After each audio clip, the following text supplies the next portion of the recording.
नवंबर की ठंडी रात थी। दिल्ली कैंट की सुनसान सड़कें हमेशा की तरह अजीब सन्नाटे में डूबी हुई थीं। हवा पेड़ों की शाखाओं से टकराकर सीटी जैसी आवाज पैदा कर रही थी। सड़क के किनारे लगे पुराने स्ट्रीट लैंप कभी जलते, कभी बुझते, जैसे अंधेरे से लड़ने की नाकाम कोशिश कर रहे हों। उस वीरान सड़क पर आदित्य अपनी कार धीरे धीरे चला रहा था। कार के अंदर हल्का संगीत बज रहा था और डैशबोर्ड की नीली रोशनी उसके थके हुए चेहरे पर पड़ रही थी। पूरे दिन के काम के बाद वह बस जल्दी घर पहुंचना चाहता था। उसने एक लंबी सांस ली और खिड़की के बाहर देखा।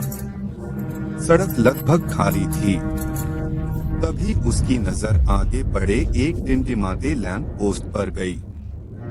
वहां धुंध के बीच कोई खड़ा था।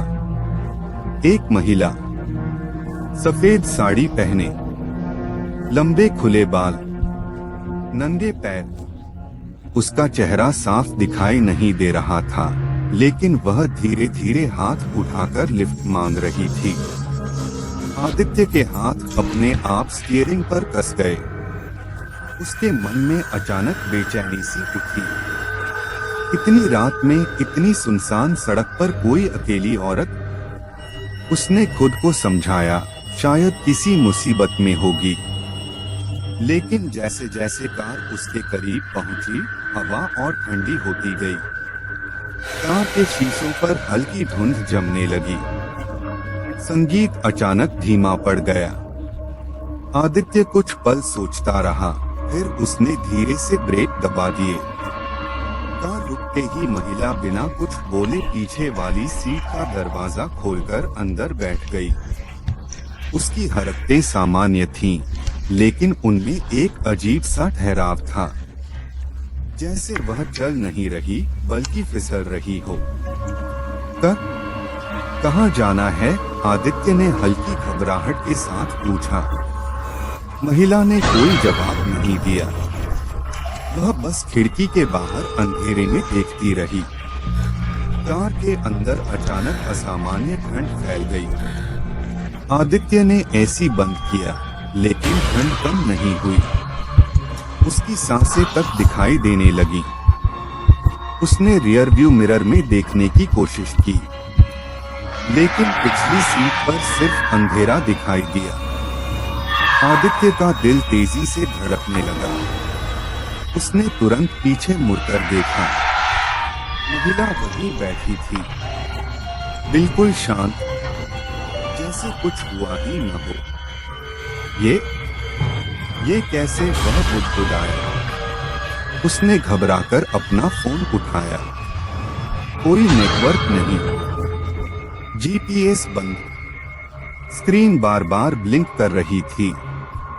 अब सड़क पर कोहरा भी घना होने लगा था। हेडलाइट्स मुश्किल से कुछ मीटर आगे तक दिखा पा रही थी। आदित्य बार बार मिरर और सड़क के बीच नजर घुमा रहा था। और तभी रियर व्यू मिरर में उसे महिला का चेहरा साफ दिखाई दिया।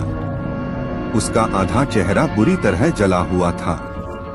आंखें पूरी सफेद, गर्दन अस्वाभाविक तरीके से एक तरफ मुड़ी हुई। आदित्य की चीख निकल गई। उसके हाथ स्टीयरिंग से फिसल गए। कार बेकाबू होकर सड़क पर घूमी और जोरदार आवाज के साथ एक पेड़ से टकरा गई। कांच टूटने की आवाज रात के सन्नाटे में गूंज उठी। फिर सब शांत हो गया। कुछ देर बाद आदित्य की आंख खुली। उसके सिर से खून बह रहा था। कार पूरी तरह क्षतिग्रस्त हो चुकी थी। बाहर सिर्फ घना कोहरा और सन्नाटा था। उसने कांपते हाथों से पीछे देखा। कोई नहीं था। महिला गायब थी। आदित्य ने जल्दी से कार स्टार्ट करने की कोशिश की, लेकिन इंजन बार बार बंद हो रहा था। उसकी सांसें तेज हो चुकी थीं। तभी उसके कान के बिल्कुल पास किसी ने फुसफुसाया, मुझे घर छोड़ दो। आदित्य का शरीर जम गया। उसने धीरे धीरे पीछे देखा। महिला फिर से पिछली सीट पर बैठी थी। इस बार उसका चेहरा पहले से ज्यादा डरावना था। जली हुई त्वचा से खून रिस रहा था, लेकिन उसके होठों पर एक धीमी डरावनी मुस्कान थी। आदित्य की आंखों में डर साफ दिखाई दे रहा था। और फिर स्क्रीन धीरे धीरे अंधेरी हो जाती है। कई महीने बीत जाते हैं।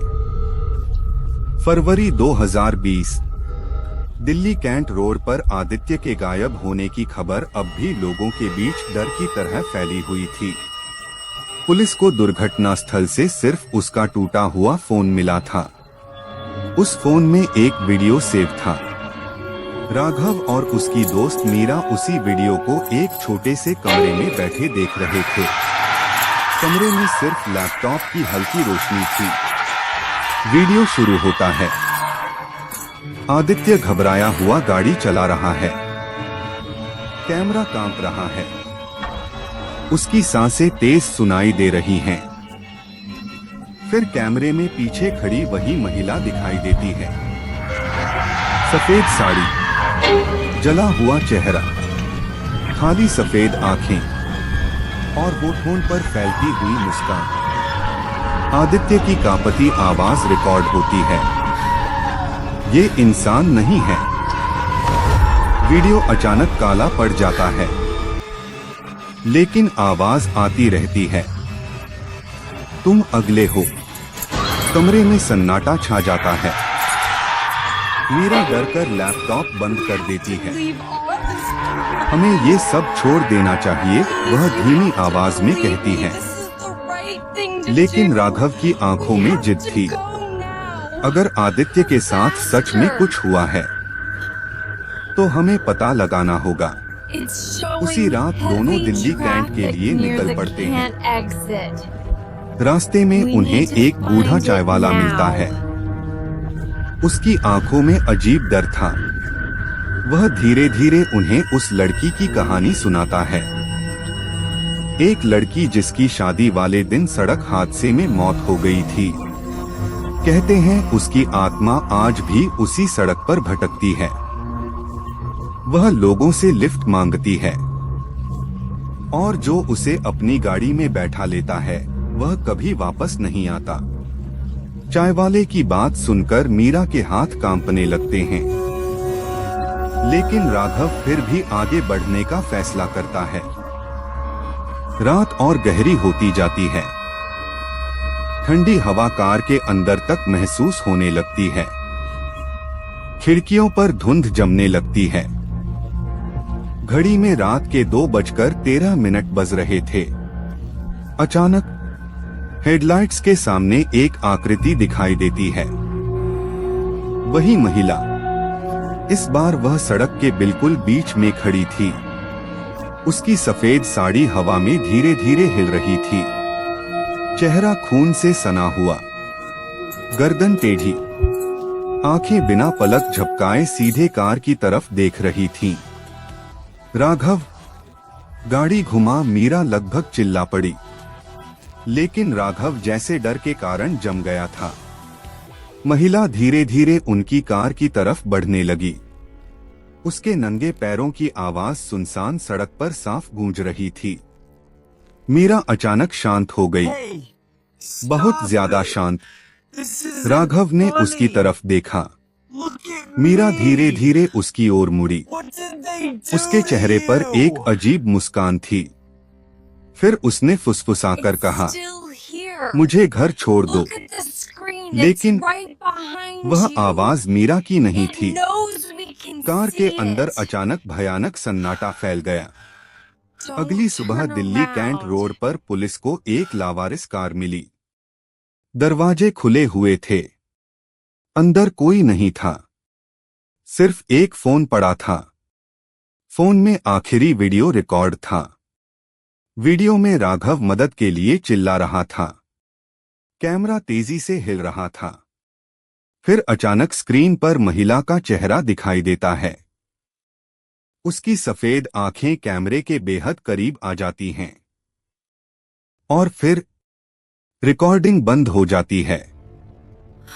उस रात के बाद राघव और मीरा कभी वापस नहीं मिले। Leave this place. लेकिन दिल्ली कैंट की उस सुनसान सड़क पर आज भी लोग दावा करते हैं कि देर रात सफेद साड़ी पहने एक औरत लिफ्ट मांगती दिखाई देती है और जो भी उसकी आंखों में देख लेता है वह फिर कभी घर नहीं लौटता।